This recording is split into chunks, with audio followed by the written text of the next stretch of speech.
Om Shanti. Good morning. आज गुरुवार है। गुरुवार को क्या होता है, भारत में बहुत लोग उपवास भी रखते हैं और सावन का महीना तो चल ही रहा है। सतगुरु कौन है? हम सतगुरु सब का मालिक, हम सब आत्माओं के पिता सतगुरु परम पिता परमात्मा भगवान ईश्वर जिसको हम लोग कहते हैं, उनका ब्रह्मा विष्णु शंकर के भी रचयिता और निराकार ज्योति बिंदु स्वरूप है ना। सावन में कितनी महिमा हो रही है भगवान की।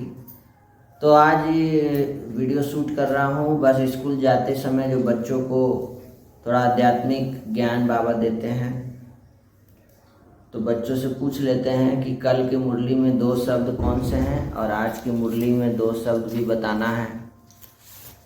तो कल की मुरली से कल बाबा क्या बोले थे कि मीठे बच्चे जब एकांत में समय मिले ना तो विचार सागर मंथन करो, जो पॉइंट सुनते हो उसको रिवाइज करो।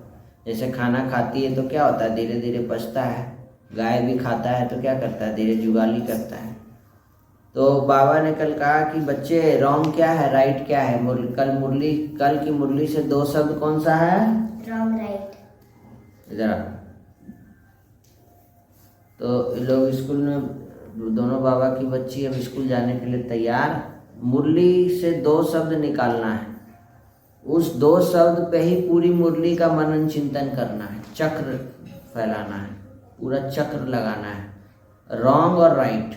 बच्चे रॉन्ग क्या है, राइट क्या है, अब दिन भर उस पर मंथन चिंतन कीजिए, बैठिए। तो इन बच्चों ने भी किया होगा। बताओ राइट क्या है, रॉन्ग क्या है? राइट अच्छा काम करने का है, रॉन्ग गंदा काम करने का। तो कौन कौन सा काम जो है रॉन्ग हुआ है कल से? कुछ नहीं हुआ। दीदी मारी तो दीदी का रॉन्ग हो गया। तो दीदी जब मारी तो तुम क्या की? इधर देख के बोलो, झूठ तो नहीं बोल रही है। झूठ बोलना भी क्या है, रॉन्ग हो जाता है ना। तो सच्चे दिल से बात बताना चाहिए बाबा को कि बाबा दीदी जो है हम पर हाथ उठाई है, मारी है।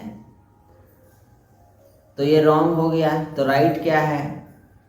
जब भी कोई मारे तो क्या करो?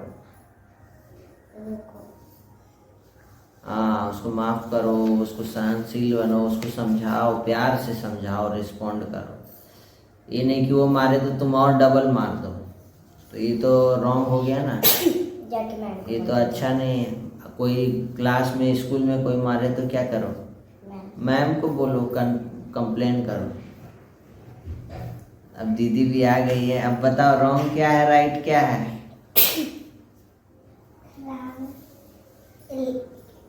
क्या तुम इसको कल मारी थी? तो ये तो बोल रही है मारी थी, तो रॉन्ग हो गया ना। अच्छा, चुट्टी काटी थी, मारी थी, चुट्टी काटी थी।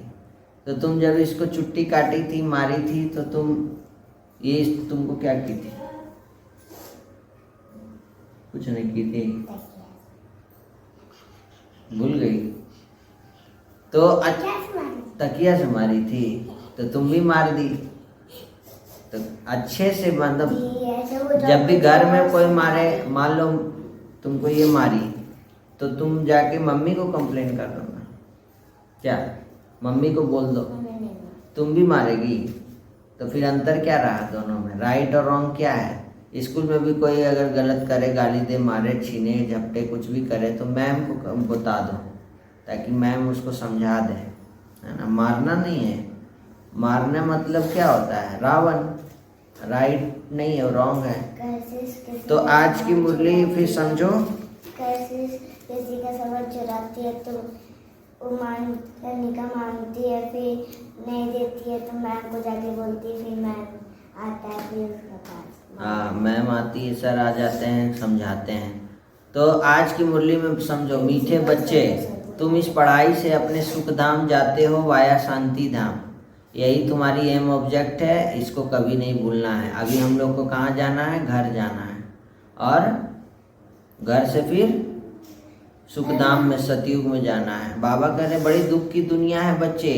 तुम बच्चों को बाबा आए हैं और वह सृष्टि का चक्र का नॉलेज दिए हैं। अब दुनिया बदलनी है, अब हमें शांति धाम जाना है, फिर सुख धाम में आना। भगवान आकर दुख धाम को क्या बना रहे हैं?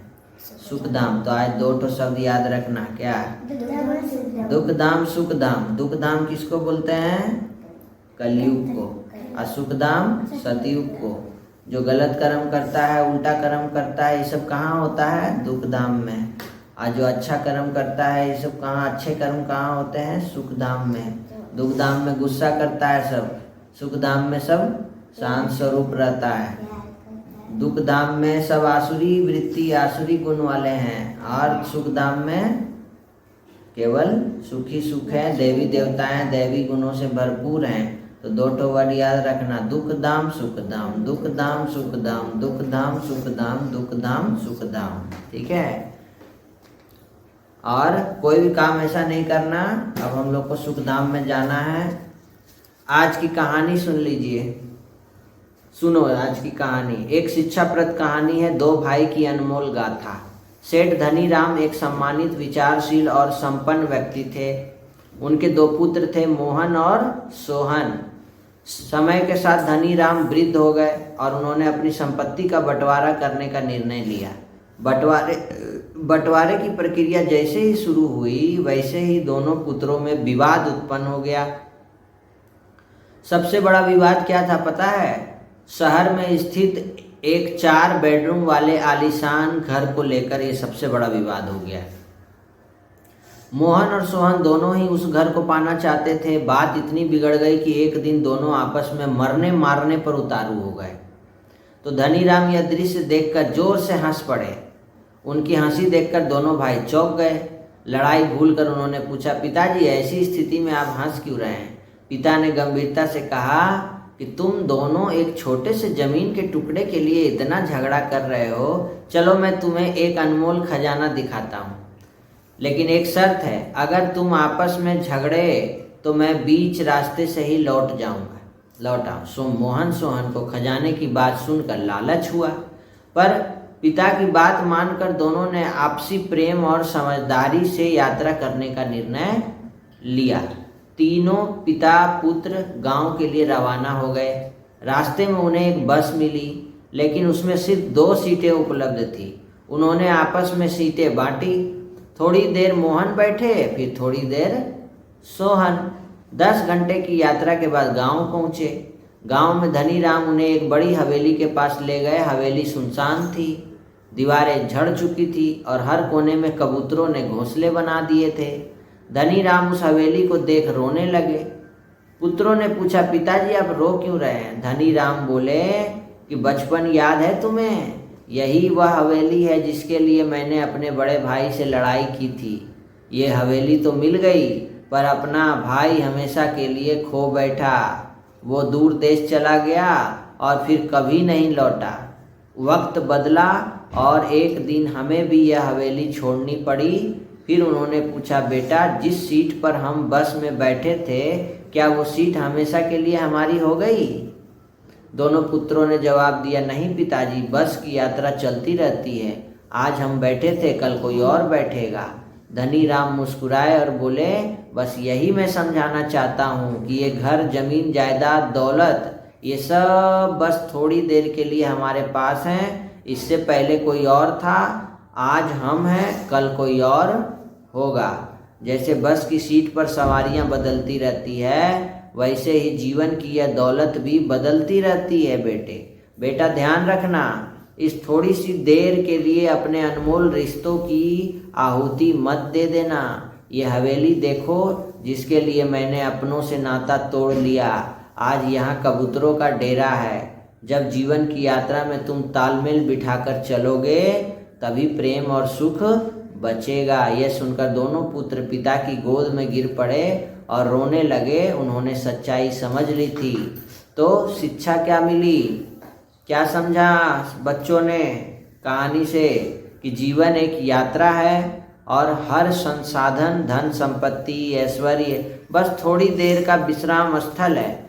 रिश्ते अनमोल होते हैं, छोटे छोटे स्वार्थों के लिए उन्हें खो देना मूर्खता है। जैसे बस की सीट पर सवारियां बदलती रहती है, वैसे ही इस संसार में भी सब कुछ क्षणिक है। बस प्रेम और तालमेल से चलो, यही सच्चा खजाना है। तो क्या सीख मिला बच्चों को कि हमें कभी भी लड़ाई झगड़ा इस छोटे से सुख के लिए अपने रिश्तों को नहीं तोड़ना चाहिए, रिश्तों को हमेशा बचा के रखना चाहिए। आपस में बहनें भाई कोई भी ये रिश्ता है, आपस में लड़ाई झगड़ा नहीं करना चाहिए इन संसाधनों के चक्कर में। ये तो अल्पकाल की खुशियां हैं, सुख है। तो आज की मुरली से जो 2 शब्द था रिवाइज करिए, सुख धाम दुख धाम, है ना। ये दुख धाम की दुनिया है, यहाँ सब टेम्पररी है, इसमें आकर्षित नहीं होना है, इसके चक्कर में लड़ाई झगड़ा अपनों से नहीं लड़ना है। यही सीख मिला आपको। तो आप सब भी प्यारे बच्चों जो सुन रहे हो, कभी भी लड़ाई झगड़ा नहीं करेंगे भाई बहन आपस में, चाहे कोई भी। और आपका कोई अगर सवाल है तो कमेंट कीजिए। धन्यवाद। ओम शांति। फिर से मिलते हैं नए वीडियो में कल।